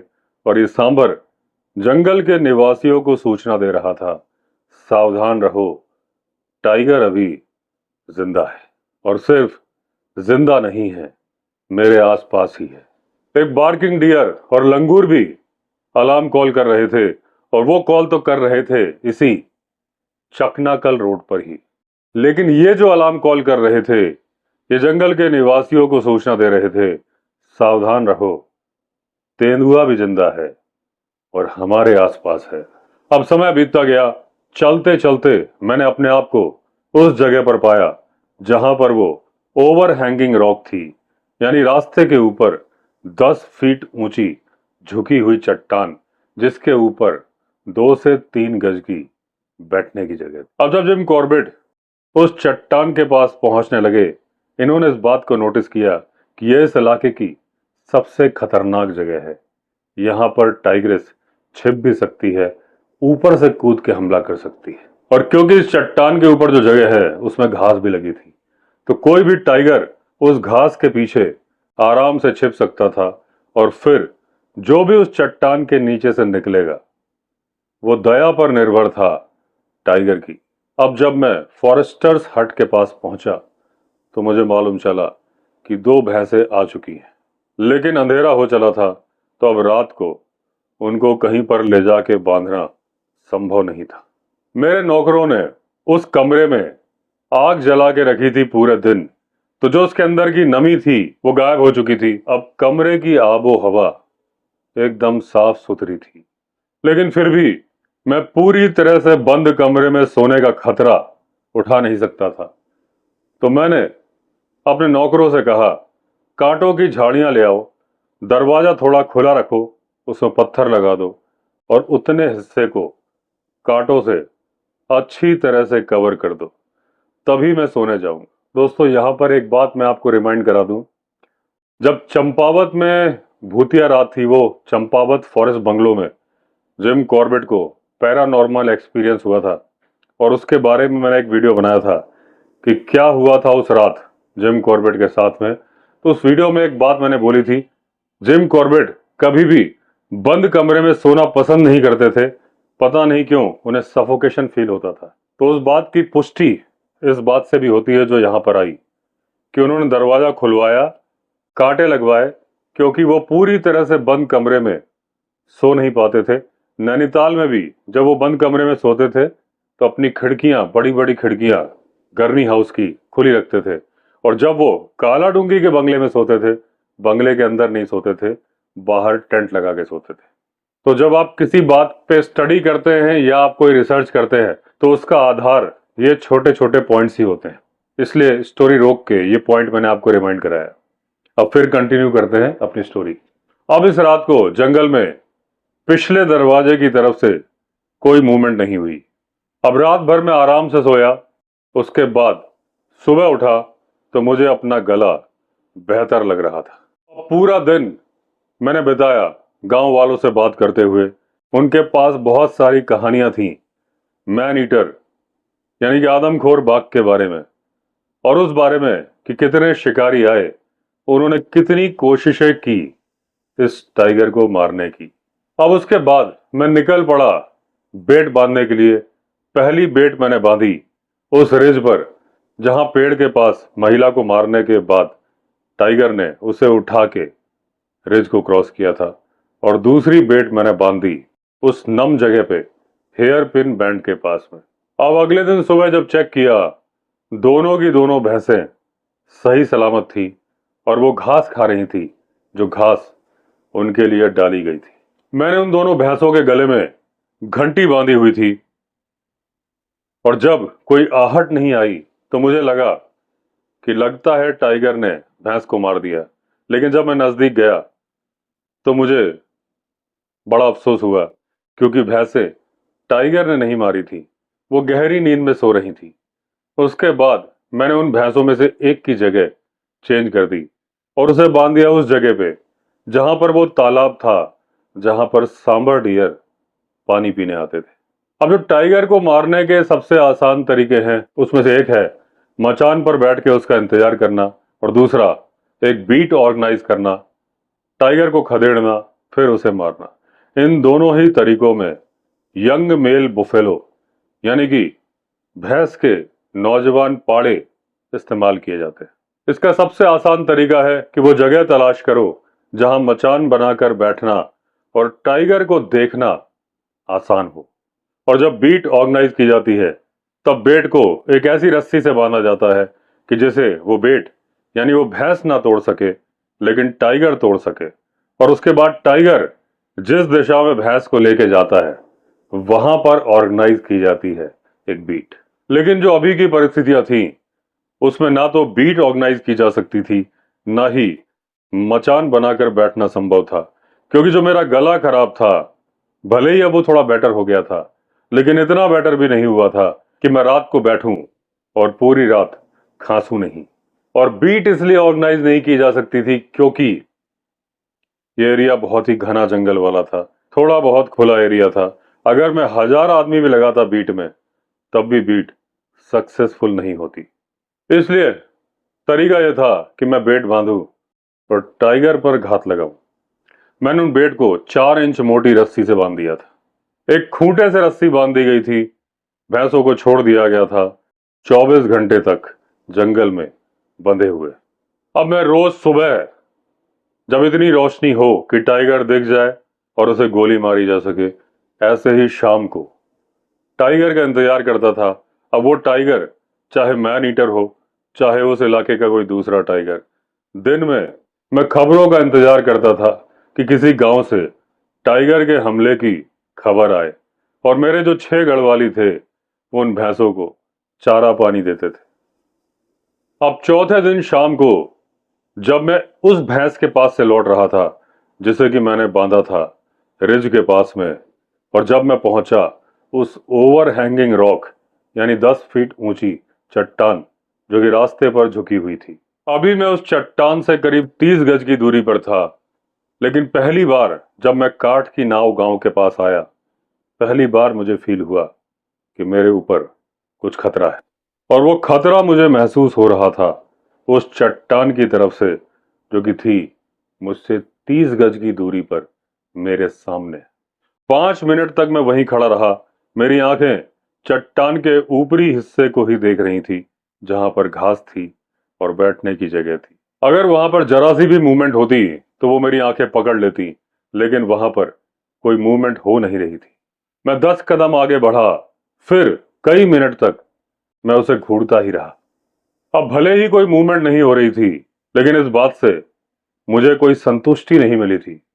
इतना तो मुझे मालूम था कि मैन ईटर उस चट्टान के ऊपर है, लेकिन अब वो करना क्या चाहता है? क्या मेरे ऊपर कूदना चाहता है? ये बात मेरे दिमाग में घूम रही थी। अब जो पहाड़ था बहुत स्टीप था, बहुत ही खड़ी चढ़ाई थी और उसमें बहुत सारी चट्टानें थी, बहुत सारे पेड़ थे, बहुत सारी घास थी, बहुत सारी झाड़ियां थी। अब अगर ये दिन का कोई टाइम होता तो मैं एक लंबा सा राउंड लेके आता, कहीं ऊपर जाता, वहां से टाइगर पर गोली चलाने की कोशिश करता। लेकिन जो दिन का टाइम था, आधे घंटे में ही इतना अंधेरा हो जाता कि फिर मुझे न टाइगर दिखता न कुछ और। करेला ऊपर से नीम चढ़ा। अभी मुझे 1 मील की दूरी तक जाना था, और अगर रोड छोड़ के जंगल जंगल चलूं तो ये बहादुरी नहीं, पागलपन था। अब मैंने बंदूक का सेफ्टी कैच हटा दिया, राइफल को अपने कंधे पर लगाया और मैं धीरे धीरे चलने लगा। अब इस चट्टान के नीचे जो रोड थी वो 8 फीट चौड़ी थी, तो सबसे आखिरी किनारे पर उस चट्टान से मैं चला और केकड़े की तरह चलने लगा। यानी सामने देख के नहीं, चट्टान की तरफ देख के तिरछा तिरछा आगे बढ़ने लगा। अपना हर कदम जमाने के पहले पैर से टटोल लेता था कि मेरा पैर सही जगह पर पड़ रहा है कि नहीं। मैं धीरे धीरे बढ़ रहा था, बहुत ही कठिनाई के साथ बढ़ रहा था। लेकिन जैसे ही मैं उस चट्टान के बराबरी पे आया, उसके लेवल पर आया, अब मैं उसके आगे बढ़ने लगा। अब मैं रोड के उस हिस्से पर आ गया जहां से उस चट्टान के ऊपर वाला हिस्सा नजर आता था। तो टाइगर जो कि मुझ पर पीछे से हमला करना चाहता था, और वो कर नहीं पाया था क्योंकि मैंने अपना फेस चट्टान की तरफ रखा था और उसे मालूम था कि इसके हाथ में जो चीज है बड़ी खतरनाक चीज है, क्योंकि कई शिकारियों से उस टाइगर का पाला पड़ चुका था। अब जैसे ही कॉर्बेट उस चट्टान के आगे निकले, उन्हें हल्की सी ग्राउल की आवाज सुनाई पड़ी, और उसके थोड़ी ही देर बाद एक बार्किंग डियर यानी कि काकड़ उस चट्टान के पास से भागा, अलार्म कॉल करते हुए। और उसके बाद 2 मादा सांभर ने अलार्म कॉल करनी शुरू कर दी। यानी कि टाइगर यहां से चुपचाप निकल तो गया था, और जिस तरफ गया था सांभर वहीं से कॉल कर रहे थे। तो अभी अफसोस करने का कोई टाइम नहीं था, क्योंकि जिस तरफ से सांभर बोल रहा था यानी कि टाइगर उसी तरफ गया था। वहां से टाइगर उस घंटी की आवाज जरूर सुन लेगा जो मैंने भैंस के गले में बांधी है। अब जब ये खेतों के पास पहुंचे, वहां पर कई गांव वाले जिम कॉर्बेट का इंतजार कर रहे थे, और उन्होंने भी बार्किंग डियर की आवाज सुनी थी, सांभर की आवाज सुनी थी। उन्हें बड़ा अफसोस हुआ कि मुझे टाइगर नहीं दिखा। लेकिन जब मैंने उन लोगों को बताया कि मुझे बहुत उम्मीदें हैं कल से, क्योंकि पूरी पूरी संभावना है कि आज उस भैंस को टाइगर मार देगा, तो वो लोग खुश हो गए। उस रात धूल भरा तूफान आया, उसके बाद आई जोरदार बारिश, और मेरी तकलीफ को बढ़ाने वाली बात यह थी कि जिस कमरे में मैं सो रहा था उसकी छत में बहुत सारे छेद थे। लेकिन मैंने कमरे में एक जगह ऐसी तलाश ली जहां पर छेद कम थे, पानी कम टपक रहा था। तो मेरा जो कैंप बेड था, मैं उसे घसीट के वहां ले गया और फिर सो गया। अब आज सुबह जो सुबह हुई थी, बड़ी ही शानदार सुबह हुई थी। एकदम क्लियर स्काई था, जितनी भी धूल मिट्टी थी हवा में, तेज बारिश उसे अपने साथ बहा ले गई थी। हर पत्ती चमक रही थी उगते हुए सूरज के साथ। अब तक जो मैं विजिट करता था वो नजदीक वाली बुफेलो सबसे पहले विजिट करता था, लेकिन आज मैं उसका उल्टा करना चाहता था। अब मैंने अपने आदमियों को इंस्ट्रक्शंस दिए कि अभी भैंस को चारा देने मत जाना, तब जाना जब सूरज पूरी तरह से निकल आए, और पहले जाना नजदीक वाली भैंस के पास। अब मैं बड़ी उम्मीदों के साथ चकनाकल रोड की तरफ बढ़ चला। चलने के पहले अपनी 400 450 राइफल को ऑयल देना नहीं भूला, क्योंकि ये बंदूक, ये राइफल बरसों से मेरी भरोसेमंद साथी थी। अब वो जो ओवरहैंगिंग रॉक थी जिसने कल रात इन्हें बहुत परेशान किया था, अब इन्हें जरा सी भी शंका नहीं हुई, किसी तरह की परेशानी नहीं हुई, ये सीधे चलते हुए निकल गए। अब जब इस चट्टान को मैंने क्रॉस कर लिया तो मैंने पग मार्क्स ढूंढने शुरू किए, क्योंकि बारिश के बाद जमीन गीली हो गई थी, नम हो गई थी। अगर कोई टाइगर निकलता तो पग मार्क मिलते। लेकिन जब मैं उस नम जगह पे पहुंचा, जो कि उस तालाब की तरफ थी जहां पर सांबर डियर पानी पीने आते थे और जहां पर मैंने भैंस बांधी थी, अब यहां पर मुलायम जमीन पर मुझे टाइगर के पैरों के निशान मिले। लेकिन ये निशान तूफान के आने के पहले के निशान थे, और ये टाइगर जा रहा था रिज की तरफ। इस जगह के पास में एक बहुत बड़ी चट्टान थी, जो कि थी करीब करीब 30 फीट की ऊंचाई पर, और वो खाई की तरफ थी। तो जब मैं पहले आता था तो मैं अंदाजा लेता था कि अगर मैं इस चट्टान के ऊपर खड़ा हो जाऊं तो मुझे वो रोड का मोड़ नजर आता है, और 40 गज की दूरी पर जो भैंस बंधी है वो मुझे साफ नजर आती है। अब जब मैं उस चट्टान के ऊपर चढ़ा और मैंने अपना सर ऊपर उठाया, मैंने देखा कि वो जो बेट थी, वो भैंस, वो गायब हो चुकी थी। अब ये देख के मुझे बहुत ज्यादा आश्चर्य हुआ, क्योंकि मैंने तो 4 इंच मोटी रस्सी बांधी थी। क्योंकि टाइगर यहां पर होता तो गोली मारना आसान था। अब जो मेरे गले की हालत है उसमें इस घने जंगल में पहले तो भैंस के घसीटे जाने के निशान ढूंढना, उसके बाद टाइगर को स्टॉक करना, और इस बात का ख्याल भी रखना कि मुझे खांसी ना आने पाए। अब मैंने जो जूते पहने थे बहुत ही पतली रबर सोल वाले जूते थे। मैं बहुत ही सावधानी पूर्वक उस जगह पर गया जहां पर भैंस बंधी थी, और उस टहनी, उस खूंटे को चेक किया जिससे मैंने 4 इंच मोटी रस्सी से उस पड़े यानी भैंस को बांधा था। अब जो भैंसा था उसे टाइगर ने तूफान के पहले मार दिया था, लेकिन उसे कैरी तब किया था जब बारिश रुक गई थी। उसका कोई भी हिस्सा टाइगर ने खाया नहीं था। जिम कॉर्बेट ने 4 रस्सियां आपस में गुंथ के बांधी थी। टाइगर ने 3 रस्सियों को कुतर दिया था और 1 रस्सी को तोड़ दिया था। टाइगर जनरली रस्सियां कुतरते नहीं है, लेकिन इस बार टाइगर ने कुतरा था। टाइगर उस भैंस को नीचे की तरफ ले गया था, यानी कि मोहान की तरफ। अब जिम कॉर्बेट बोलते हैं कि मेरा प्लान बुरी तरह चौपट हो गया था, लेकिन मेरे बचाव के लिए बरसात आ गई थी, बारिश आ गई थी। अभी तक जो सूखी पत्तियों का कारपेट बिछा हुआ था, जिस पर पैर रखते ही आवाज आने वाली थी, अब वो पत्तियां गीली हो चुकी थी, यानी कि अब वो आवाज नहीं करती। टाइगर को उस भैंसे को ले जाने के लिए बहुत मेहनत करनी पड़ी थी, और घने जंगल में जहां मैन ईटर टाइगर घूम रहा हो, यानी कि आदमखोर बाघ, ऐसे जंगल में घुसते समय जिम कॉर्बेट तब तक अपने आप को कॉन्फिडेंट फील नहीं करते थे जब तक कि वे चेक ना कर लें कि बंदूक लोडेड है, और उसका सेफ्टी कैच भी चेक ना कर लें, क्योंकि यह जंगल कभी भी बन सकता था हैप्पी हंटिंग ग्राउंड। और ऐसे में अगर कोई शिकारी टाइगर को अपने सामने पाकर अपनी बंदूक लोड करने लगे तो इससे ज्यादा लापरवाही कुछ हो नहीं सकती, और इस बात की कोई माफी नहीं है। तो मुझे मालूम था कि बंदूक लोडेड है, उसके बावजूद जब मैं उस ओवर हैंगिंग रॉक तक आया, मैंने बंदूक की गोली बाहर निकाली, कार्ट्रिज चेंज की, क्योंकि पुरानी का कलर भी थोड़ा फेड था, हल्का सा डेंट भी उस पर लगा हुआ था। और उसके बाद सेफ्टी कैच कई बार ऊपर नीचे करके देख लिया कि यह ठीक से काम कर रहा है कि नहीं।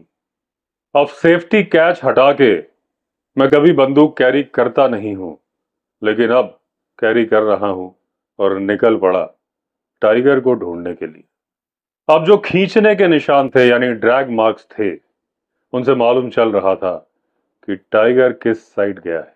अब जो ड्रैग वर्ड होता है, जिसका कि ये मतलब होता है कि टाइगर अपने शिकार को घसीटते हुए ले गया, ये सही वर्ड नहीं है। क्योंकि मैंने एक टाइगर को देखा है जो कि पूरी बड़ी गाय, फुल्ली ग्रोन काऊ, उसको टाइगर 4 मील तक उठा के लेके गया और उसने उसे कहीं भी घसीटा नहीं। क्योंकि टाइगर चाहे तो अपने शिकार को पूरी तरह से जमीन से उठा के चल सकता है, और अगर उसका शिकार बहुत ज्यादा भारी हो तो उसे घसीटने की जहमत नहीं उठाता, वहीं छोड़ देता है। लेकिन जब हम बात करते हैं ड्रैग मार्क, तो उसके कुछ मतलब होते हैं कि टाइगर ने अपने शिकार को किस तरीके से पकड़ा है, किस जगह से पकड़ा है। अब मान लीजिए कि टाइगर ने एक सांबर डियर को मारा और उसे उसकी गर्दन से पकड़ा, तो उसके पिछले पैर जमीन पर घिसटते हुए जाएंगे। लेकिन अगर उसी सांबर को टाइगर गर्दन की जगह पीठ से पकड़ लेगा, तो शायद बहुत हल्के से घसीटने के निशान मिलेंगे और शायद बिल्कुल भी निशान नहीं मिलेंगे। अब अगर हम अभी की बात करें, तो इस भैंस को टाइगर ने गर्दन से पकड़ा था और उसके पिछले पैरों के घसीटने के निशान दिख रहे थे, और जिम कॉर्बेट को उन निशानों को फॉलो करने में जरा भी तकलीफ नहीं हो रही थी। अब शुरू में तो टाइगर तिरछा चला था और उसके बाद एक मिट्टी का ढेर आ गया था जो काफी ऊंचा था। इस मिट्टी पर जब टाइगर ने चढ़ने की कोशिश की तो वो फिसल गया। उसने दोबारा पकड़ बनाई उस भैंसे पर। वो भैंसा लुढ़क के 30-40 फीट नीचे चला गया था, एक पेड़ के पास। अब जब टाइगर ने अपने शिकार को दोबारा पकड़ा तो उसने गले से नहीं पकड़ा, उसने पकड़ा पीठ से। अब घसीटने के निशान ना के बराबर थे। उस भैंसे का एक पैर जमीन को टच कर जाता था, कभी यहां तो कभी वहां। निशान मिल रहे थे, लेकिन पहले जैसे क्लियर निशान नहीं थे। अब एक बार भैंसा उसके मुंह से छूट के जो गिर गया था, उसके बाद टाइगर जिस रास्ते पर जा रहा था वो रास्ता भूल गया था। अब उसे यह नहीं पता था कि उसे जाना कहाँ है। पहले तो वो 100-200 गज राइट हैंड साइड को गया, उसके बाद टर्न लिया, फिर 100-200 गज सीधा गया। यहाँ पर बहुत सारे बांस के झुरमुट थे। इन झुरमुट से भैंसे को निकालने में टाइगर को बहुत दिक्कत हुई थी। इनको निकालने के बाद फिर वो तिरछा चला, अब वो लेफ्ट हैंड साइड को चला। यानी कि साफ था, इधर चला मैं उधर चला, जाने कहां मैं किधर चला, फिसल गया मिट्टी पर फिसल गया। अब टाइगर एक चट्टान के पास पहुंचा और उसके बाद उस चट्टान का उसने चक्कर लगाया। अब एक तरफ से चट्टान मिट्टी में थी, दूसरी तरफ से चट्टान उठी हुई थी करीब 20 फीट की ऊंचाई तक। अब अगर इस चट्टान के नीचे जो उठा हुआ हिस्सा था, उसके नीचे थोड़ी सी गुफा सी बनी होती, तो वो टाइगर के लिए परफेक्ट प्लेस था अपने शिकार को लेकर जाने के लिए। तो अब उस घसीटने के निशानों को छोड़ के जिम कॉर्बेट बड़ी सावधानी पूर्वक आगे बढ़े चट्टान की तरफ। दोनों तरफ निगाह रख रहे थे, सावधानी पूर्वक बढ़ रहे थे। अब ऊपर जाके जब कॉर्बेट ने देखा तो वहां पर कोई गुफा नहीं थी, वहां पर पहाड़ी उस चट्टान से मिल गई थी। लेकिन इस जगह पर चट्टान पर खड़े होके पहाड़ का बहुत अच्छा व्यू आ रहा था, काफी दूर तक कॉर्बेट देख पा रहे थे। और क्योंकि चट्टान 20 फीट ऊंची थी, तो जिम कॉर्बेट अपने आप को सुरक्षित महसूस कर रहे थे टाइगर के हमले से। अब जिम कॉर्बेट वहां पर बैठ गए। जैसे ही वो बैठे, थोड़ी दूर पर कुछ ऊंची घास थी, वहां पर उन्हें लाल और सफेद कुछ नजर आया। अब ये 40 से 50 गज नीचे था जहां कॉर्बेट बैठे थे, और जिस जंगल में आप टाइगर की तलाश कर रहे हो, वहां पर अगर कुछ लाल रंग का आपको दिखता है तो सबसे पहले आपको ख्याल आता है टाइगर का। दोस्तों, अभी रिसेंटली मैंने फाटो जोन की सफारी की थी जिम कॉर्बेट नेशनल पार्क में। हम भी टाइगर की तलाश में थे। एक झाड़ी के पीछे दूर से मुझे लाल रंग हिलता हुआ नजर आया था। तभी मैंने अपना कैमरा ऑन कर लिया और गाइड से बोला कि वो क्या है, और जब तक मैंने फोकस किया, थोड़ी ही देर में टाइगर उस झाड़ी के पीछे से निकल आया। तो मुझे भी लाल रंग ही दिखा था, और क्योंकि हम भी टाइगर की तलाश में थे, तो लाल रंग टाइगर की बहुत बड़ी पहचान होता है जंगल में। अब यहां पर मुझे केवल लाल रंग नहीं दिख रहा था, मुझे उसकी काली धारियां भी दिख रही थी। कुछ देर तक मैं उसे ध्यान से देखता रहा, लेकिन जब मैंने और ध्यान से देखा तो मुझे मालूम चला कि ये टाइगर नहीं था, ये टाइगर का शिकार था, वो भैंसा। और जो मुझे लाल रंग दिख रहा था वो उसका खून था, और जो स्ट्राइप्स नजर आ रही थी वो उसकी पसलियां थी, क्योंकि टाइगर ने उसकी पसलियों को बाहर निकाल दिया था। अच्छा हुआ मैंने उस पर गोली नहीं चलाई, क्योंकि मेरे एक फ्रेंड ने एक बार ऐसा किया था। उसने 2 गोलियां चला दी थी शिकार के ऊपर, टाइगर समझ के, और टाइगर उसके चंगुल से निकल गया था। वो तो अच्छा ये हुआ कि मेरा वो दोस्त बहुत अच्छा निशानेबाज था। उसने 2 आदमियों को भेजा था टाइगर के किल को ढूंढने के लिए, और वो दोनों झाड़ी के पीछे उस शिकार के बगल में ही खड़े थे। उसने टाइगर समझ के शिकार पर निशाना मारा। निशाना अचूक था, इसलिए वो दोनों आदमी बाल बाल बच गए। अब एक टाइगर जिसे डिस्टर्ब ना किया गया हो, वो अपने शिकार को खुले में भी छोड़ देता है। आप ये अनुमान लगा सकते हैं कि वो शिकार के आसपास ही कहीं सो रहा होगा, गिद्धों से, सियार वगैरह से अपने शिकार की रक्षा करने के लिए।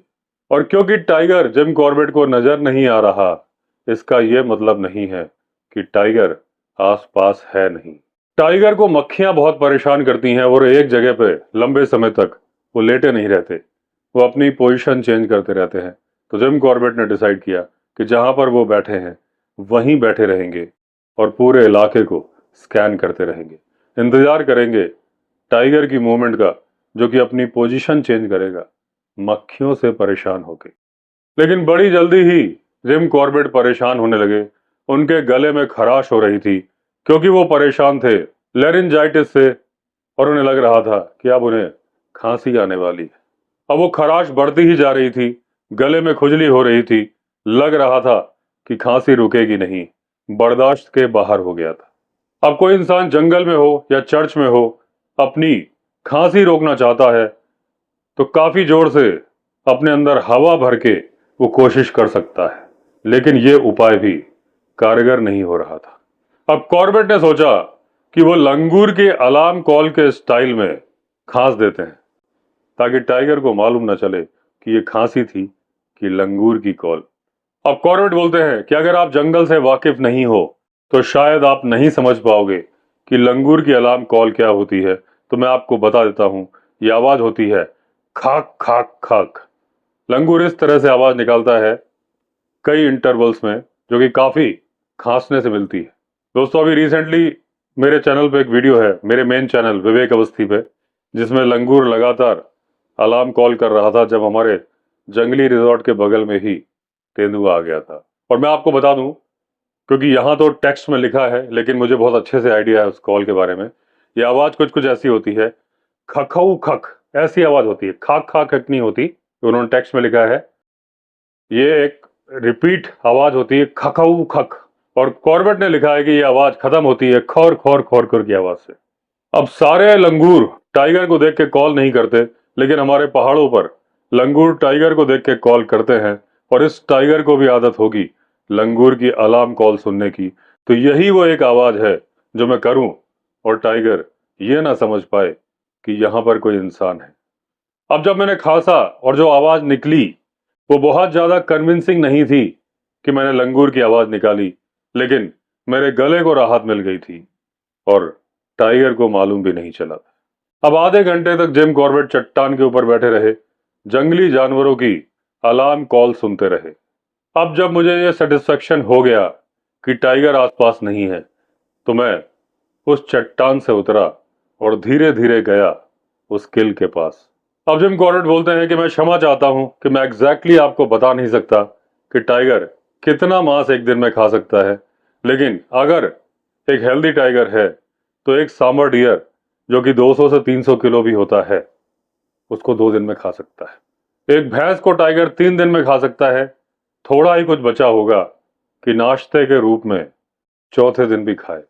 अब जो भैंस मैंने बांधी थी वो फुल्ली ग्रोन भैंस नहीं थी, लेकिन छोटी भी नहीं थी, और टाइगर ने उस भैंस को आधा खा लिया था। अब इतना मांस खाने के बाद मुझे मालूम था कि टाइगर बहुत ज्यादा दूर जाएगा नहीं, आसपास ही होगा। जमीन अभी भी गीली थी और 1-2 घंटे तक गीली रहने वाली थी। पैरों के निशान दिख रहे थे। जिम कॉर्बेट ने सोचा वो टाइगर का पीछा करेंगे। अब जहां पर किल पड़ा था वहां बहुत सारे पैरों के निशान थे। कंफ्यूजन हो रहा था, कहां से टाइगर आया है, कहां को गया है, किस साइड की तरफ गया है। लेकिन जो शिकारियों का तरीका होता है, गोल गोल घूम के स्कैन करना और अपने घेरे को बड़ा करता जाना, तो उस तरह से जब अपने घेरे को बड़ा करते गए जिम कॉर्बेट, तो उन्हें दिख गया कि टाइगर किस तरफ गया है। अब जिन जानवरों के तलवे नरम होते हैं उन्हें ढूंढना बड़ा मुश्किल होता है।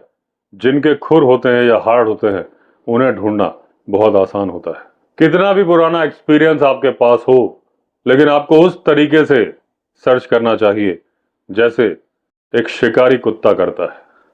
और ये पीछा जब आप करें तो उस तरीके से करें जैसे एक परछाई करती है। और क्योंकि मुझे मालूम था कि टाइगर बहुत ही नजदीक में होगा, अब थोड़ी दूर जाके मुझे घास दिखी जिसमें टाइगर लेटा था, और टाइगर की बॉडी के आकार का दबाव या जो घास दब गई थी वो साफ नजर आ रहा था। अब जब जिम कॉर्बेट टाइगर के साइज का अंदाजा लगा रहे थे, तब उन्होंने देखा कुछ घास के तिनके धीरे धीरे ऊपर की तरफ उठ रहे हैं। यानी टाइगर 1 मिनट पहले ही यहां पर था। जो घास दब गई थी उसमें से कुछ घास ऊपर उठ रही थी।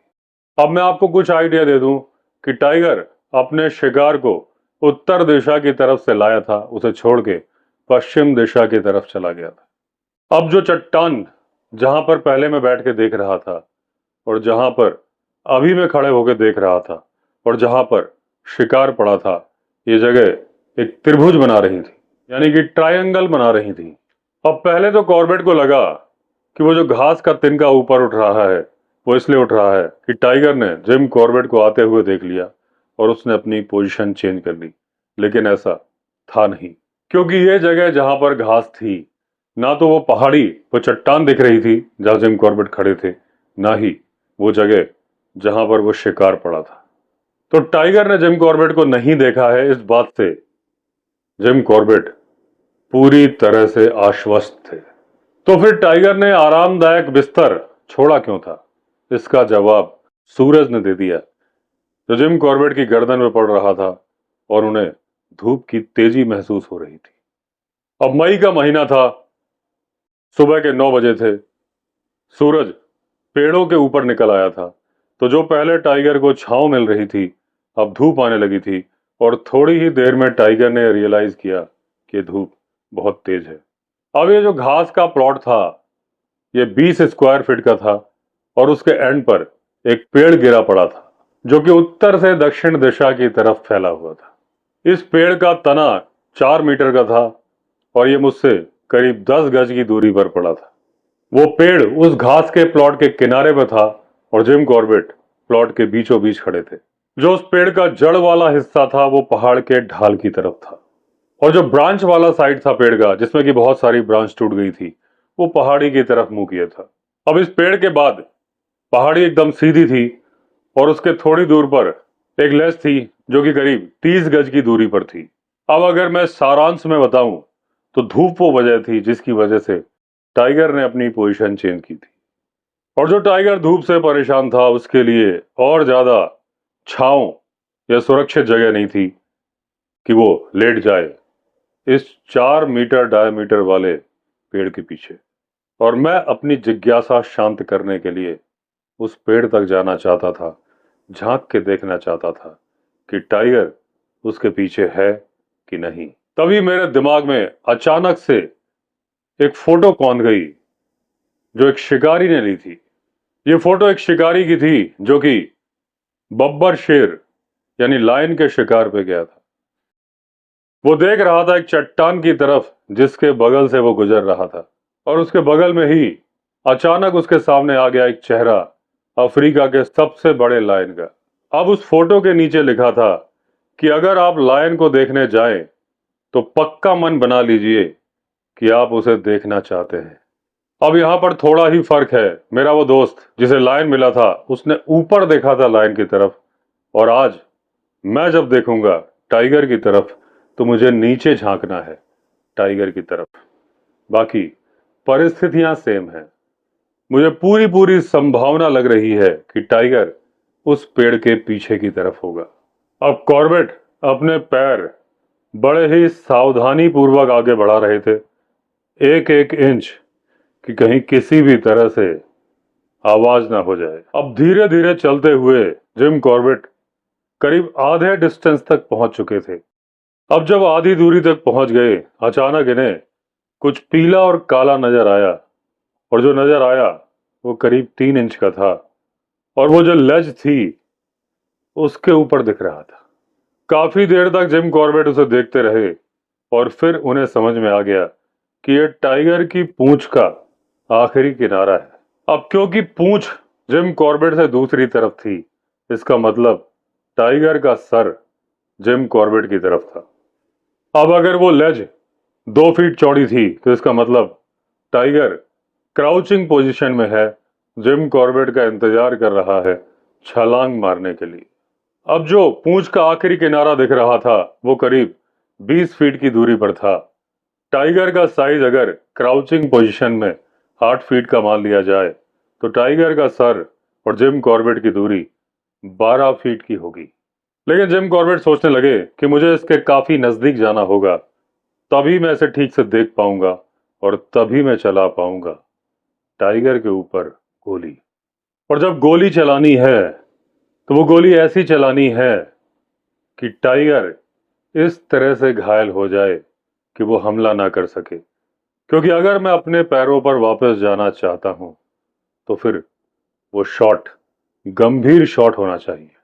अब जिम कॉर्बेट को बड़ा अफसोस हो रहा था कि वो सेफ्टी कैच हटा के चलने की आदत नहीं डालते, क्योंकि जब वो सेफ्टी कैच हटाएंगे एक क्लिक की साउंड होगी और उससे टाइगर को पता चल जाएगा। और इस वक्त अगर एक क्लिक की आवाज हुई तो या तो टाइगर मेरे ऊपर आ जाएगा, और या फिर पहाड़ी के इतने नीचे चला जाएगा कि मैं उसे गोली नहीं मार सकूंगा। अब inch by inch Jim Corbett आगे बढ़ते रहे। पहले उन्हें पूरी पूंछ नजर आई, और फिर टाइगर के पिछले पैर। और जैसे ही टाइगर के पिछले पैर इन्होंने देखे, ये खुशी के मारे उछलने वाले थे, क्योंकि टाइगर इन पर हमला करने के लिए घात लगाने की पोजीशन में नहीं बैठा था, वो लेटा हुआ था। अब उस लेज पर इतनी जगह थी नहीं कि टाइगर पूरी तरह से लेट पाता। उसने अपने पैर लेज से बाहर निकाले थे, कुछ पेड़ों के तने टहनियां जो कि पास में ही थे उनके ऊपर अपना सर रखा था। जिम कॉर्बेट 1 फुट और आगे बढ़े और उन्हें टाइगर का पेट नजर आ गया, और जिस तरह से वो पेट ऊपर नीचे हो रहा था, जिम कॉर्बेट समझ गए थे टाइगर गहरी नींद में सो रहा है। थोड़ा और आगे बढ़े, टाइगर का कंधा नजर आया, और थोड़ा और आगे बढ़ने के बाद पूरा का पूरा टाइगर नजर आ गया। टाइगर का सर जमीन पर घास थी उसके ऊपर रखा हुआ था। जो वो पेड़ गिरा हुआ था उससे करीब 3-4 फीट आगे तक टाइगर निकला हुआ था। उसकी आंखें बंद थीं और उसकी नाक स्वर्ग की तरफ मुंह किए हुए थी। अब अपनी राइफल को टाइगर के सिर की तरफ घुमा के ट्रिगर पर उंगली रखकर प्रेशर बनाते हुए सेफ्टी कैच को अचानक से जिम कॉर्बेट ने हटा दिया। अब सेफ्टी कैच पे प्रेशर डालते डालते इन्होंने ट्रिगर के ऊपर भी प्रेशर डाल दिया। इन्हें नहीं मालूम था इस तरीके से बंदूक चलेगी कि नहीं चलेगी, लेकिन बंदूक चल गई, सीधा धंस गई टाइगर के सर में। उसकी जो पूंछ थी जैसी स्ट्रेच थी लंबी, वैसी की वैसी रह गई। उसके पैर जो कि कुछ टहनियों तक फैले हुए थे, वैसे के वैसे फैले रह गए, और उसकी नाक जो कि स्वर्ग की तरह मुंह किए हुए थी, अभी भी स्वर्ग की तरफ ही थी। टाइगर ने अपनी पोजीशन जरा सी भी चेंज नहीं की जब जिम कॉर्बेट ने दूसरी गोली भी दाग दी। टाइगर की लेटने की पोजीशन में केवल एक फर्क आया था, और वो था कि उसका पेट जो ऊपर नीचे हो रहा था, अब वो ऊपर नीचे नहीं हो रहा था। टाइगर के सिर पर छोटे छोटे 2 छेद थे जिनसे खून बाहर आ रहा था।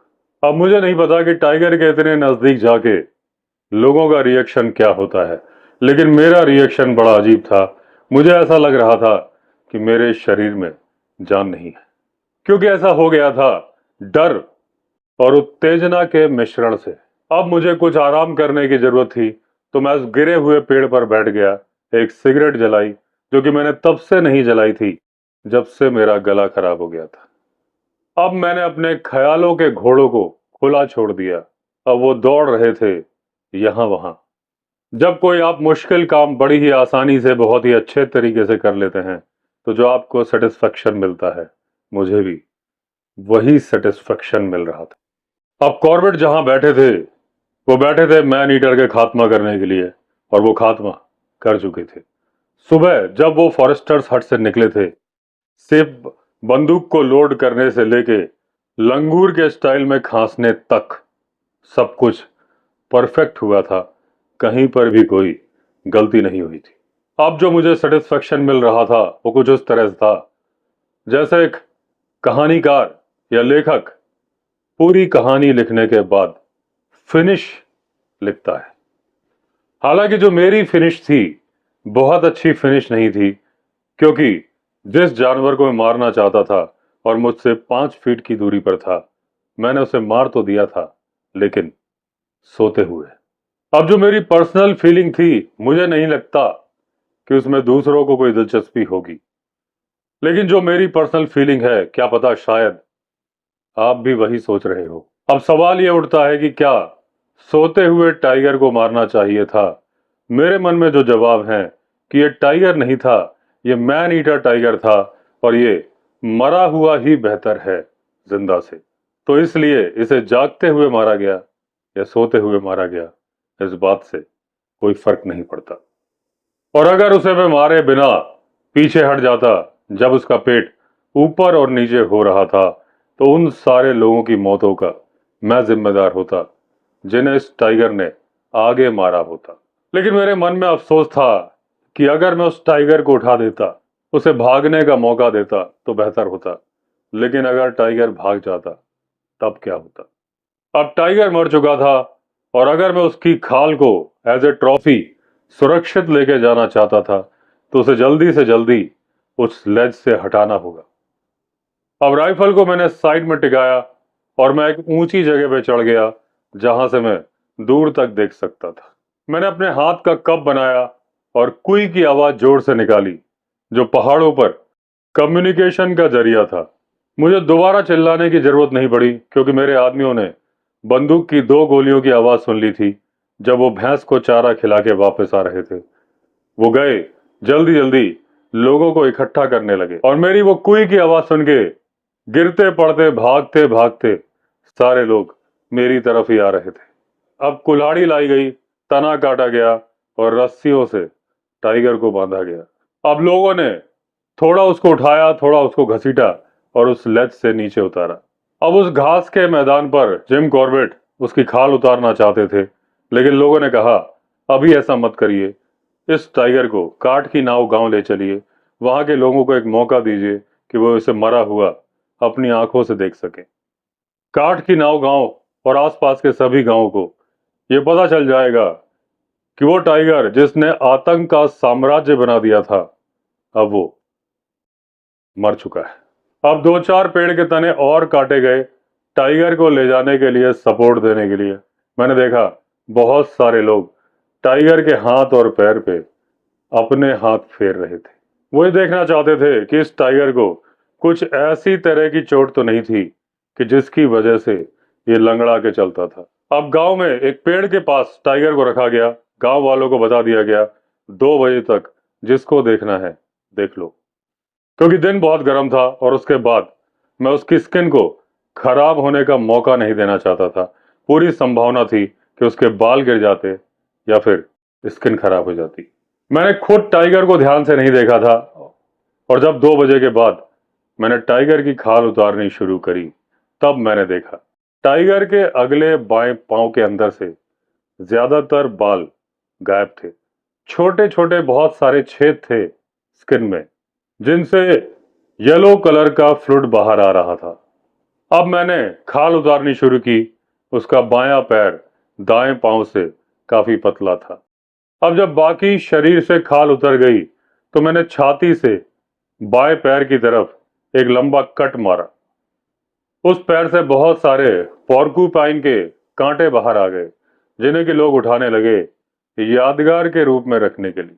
जो सबसे लंबा शाही का कांटा था वो था 5 इंच लंबा, और टोटल जो कांटे थे वो 25 से 30 थे, और पूरे पैर के मांस का कलर डार्क येलो कलर का था। यही कारण था कि ये खतरनाक जानवर जब चलता था तो कराहता था, और यही कारण था कि ये बन गया था और बना हुआ था जब तक ये जिंदा था आदमखोर। क्योंकि पॉर्क्यूपाइन के कांटे कभी भी नष्ट नहीं होते, कितने भी साल वो आपके मांस में गड़े रहे। मैंने बहुत सारे शाही के कांटे मैन ईटर टाइगर से निकाले हैं, 100-150 के आसपास, अलग अलग समय पर। उनमें से कई कांटे तो ऐसे थे जो कि पेंसिल के बराबर मोटे थे और 9 इंच तक लंबे थे। कुछ कांटे गड़े हुए थे हार्ड मसल्स में, कुछ तो हड्डियों में गड़े हुए थे। इसमें कोई पूछने वाली बात नहीं है कि टाइगर जब शाही को मारने की कोशिश करते हैं उस दौरान उन्हें ये कांटे लग जाते।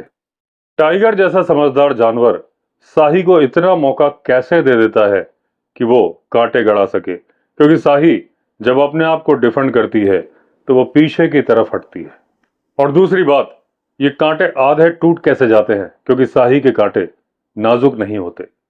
अब जनरली लेपर्ड शाही के कांटों से इतने घायल नहीं होते क्योंकि वो उसे सर से पकड़ते हैं। टाइगर शाही को सर से क्यों नहीं पकड़ते, मुझे समझ में नहीं आता।